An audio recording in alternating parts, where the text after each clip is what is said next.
Hello, my name is Craig McKee. I work as a full-time magician and professional con man here on Vancouver Island, British Columbia. And welcome to the first in a series where I reveal the secrets of the professional magician.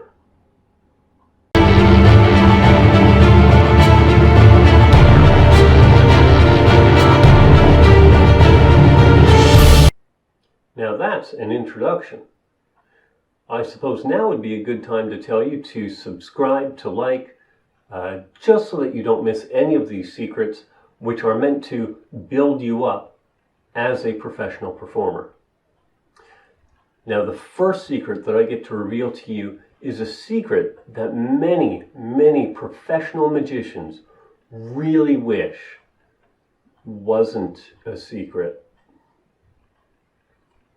Nail care. Before we get into the how-tos, let's talk about the whys. Why is this important? Whenever you're working in a close-up scenario, your nails are constantly on display, whether it's a pressure fan or a tension vanish, anything like that. These are your tools.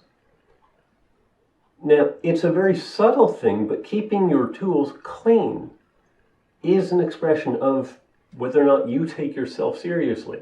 And trust me, your clients aren't going to take you seriously unless you take yourself seriously. Now, I'm going to go very quickly through the basics of nail care, and then we're going to spend a little bit of time on some more in-depth methods to getting your nails to really look good. Now, of course, we all know, wash your hands before a show. That's important. And most of us, I will say not all of us, most of us know about this little thing, a nail brush. Very, very simple, obviously. Water, soap, scrub, gets everything out. Apply daily. Or twice. Well, use as needed. There's no harm in it. That is step one. Step two, trim your nails. Just keep them nice and short. There should be a little bit of white left at the top, but outside of that, keep them short. The Coles Notes version, use scissors. Don't use those little clippers that, with the swing back that it's like a guillotine Pac-Man is what it is. Don't use those. Those are bad. Use scissors. That being said, if you're leaning forward in your chair, intrigued at this idea, I feel the need to tell you, don't use these. If this is the first thought that comes to mind, please watch the video all the way through. You'll find some very enlightening stuff. What you should be looking for is a pair of nail scissors, surprisingly enough, made for nails. They will have a curved edge to them because you're cutting a curved surface.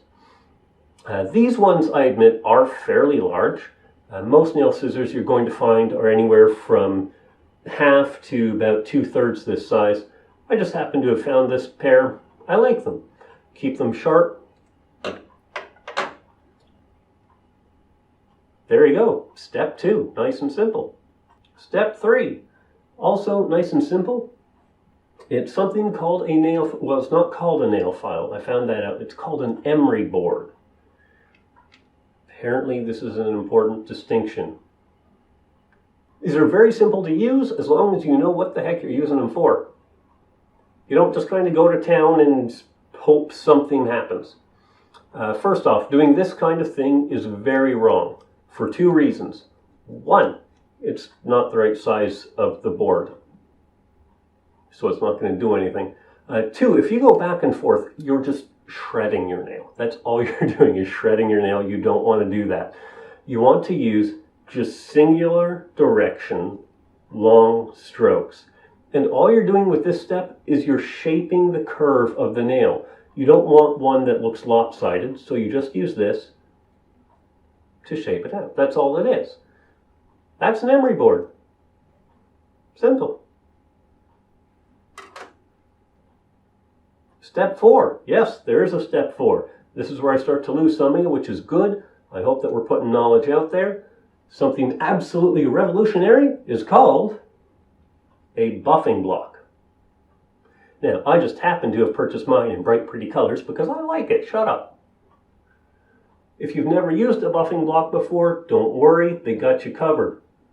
They print the instructions on the buffing block. Really simple. I'll go through it nice and quick. Side 1 is kind of like a shoddy emery board. Don't bother using it, ignore it, there is no side 1. This is a 3-sided square. Side 2, smooth the nail. That's all you're doing here. Your nail grows with ridges in it. All that this is doing is it's basically sanding them down. Think of it like 220 grit. You're not getting perfect results, you're just smoothing it all out. Don't use 220 grit, and just an example. Side 3.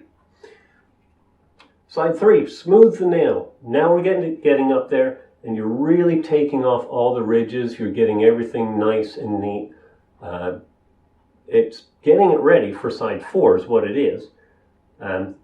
They say side 3 is buffing your nail. It's the exact same as buffing your car. Okay, it's not the final step, but it's darn near there. Now, side 4, this one's fun. If you get this far and you're looking at your nails going, nah, I don't see it, get to side 4. If you've done the other 2 correctly, when you do side 4, your nails are going to take on this really cool glass-like gloss to them. And that's the point where your nails have went from everybody else to a professional who respects himself and respects the tools he brings to work. That's what this is going to do for you. Now, there is one other step that I highly recommend. I'll say it's optional, but if you've come this far, why not? This final step is called cuticle oil. This is wonderful, wonderful stuff. I highly recommend you get some. All that it is, it's an oil meant for where your skin meets your nail. That's what they call the cuticle. Don't worry about it. Take some of the oil and rub it into your cuticle just before you do the buffing block. So you'll rub that in there, wait 15, 30 seconds, paper towel, wipe it off. Done. Do your buffing block and then do this again. I recommend leaving it a little bit longer this time, putting it on there, waiting longer, and then just wiping it off again. What this stuff does is it greatly reduces the number of splits, the number of hangnails, any number of just issues that you get with your nails. It's a huge, huge benefit. And you know what? If you're already here, you might as well pick up a bottle. Trust me on it, it'll help. Now, some of you are wondering why nail care is so important that it would make the first video in this series. It's not an exciting introduction to this series. It's not a riveting introduction to this series, but it's one of the most important aspects, which is why I wanted it to be the first. It's one of those nuanced things that shows you take yourself professionally, and it's something small that your clients are going to pick up on. Whether or not they know it, they will pick up on these small things. It's the reason why we wear a high-end cologne instead of Axe body spray. It's not about smelling good, it's about smelling rich. That's the difference that professionalism takes. If you want to get there, these are going to be the hints that are going to take you to that next level. These are the secrets of professional magicians.